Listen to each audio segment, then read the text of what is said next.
I've been a professional comedian now for a couple of years, but my resume is still out on job sites from the last time I was looking for work. So sometimes I'll get calls from recruiters. Got an email from one a while ago, and they're like, Glenn, we have a job we think you'd be perfect for. Here's a link with more information. We'd love to get you in for an interview. Let us know how you want us to proceed. So I clicked the link. It is for a listing for a neurophysiologist position at a hospital in upstate New York. Now look, we've only just met. You don't know a lot about me. Let me assure you, I am not now, nor have I ever been, a neurophysiologist. I'm not even 100% sure what that is. Some kind of brain doctor, I think, maybe. But I clicked the link and I wrote back, set it up. I wanted to see how far I could take this thing. Look, they're confident I could do it. I don't see why I shouldn't be. Because I didn't think it would ever get to the point where, like, I'm in an operating room, scrubbed up, scalpel in hand. I'd have to be like, guys, no, time out. So I only did this as a bit. I don't know what I'm doing. Get somebody else in here to slice this brain up. Again, I don't know what the job entails. But I filled out a 30-page application on the hospital's website.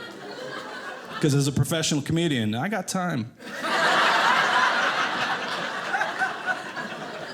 A week later, I get a phone call. It is the recruiter, and he's upset.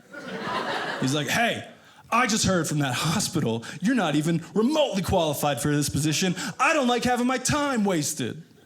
I'm like, hey, don't make me out to be the bad guy here. You emailed me first. You started this, right? I don't like having my time wasted either. It just so happens I got a lot more of it to waste than you do.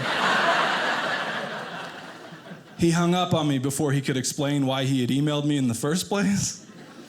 Somebody suggested maybe it's because there's another Glen Tickle in the world who is a neurophysiologist, and they meant to send it to him. It's a likely explanation. Here's the thing. Glen Tickle, not a common name. There's only 2 others in the world that I'm aware of. I'm keeping tabs on them in case there's ever a Highlander situation.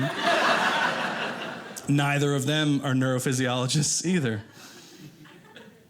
Then I met a guy who works in corporate recruiting, and he's like, no, I figured it out. Because when we're searching job sites, we're not reading resumes. All we're doing is doing keyword searches and email blasting everybody who comes up.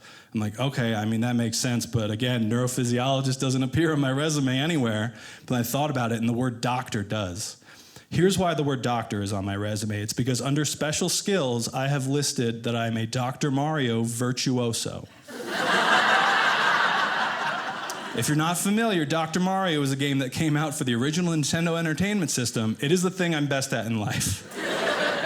I'm a good comedian. I'm a great Dr. Mario player. And that's not a joke. It's really on my resume. It's come up in interviews. I was interviewing for a writing job at a culture website a couple years ago, and they're like, it says here you're a Dr. Mario virtuoso? I'm like, yes, that's correct. And they're like, well, you know, we're a nerd site. We have a Nintendo here in the office, and we happen to have that game. And I'm like, fire it up. I'll play everybody in this room. If I win, you got to give me this job. They're like, we like your spirit, kid. I worked there for 2 years.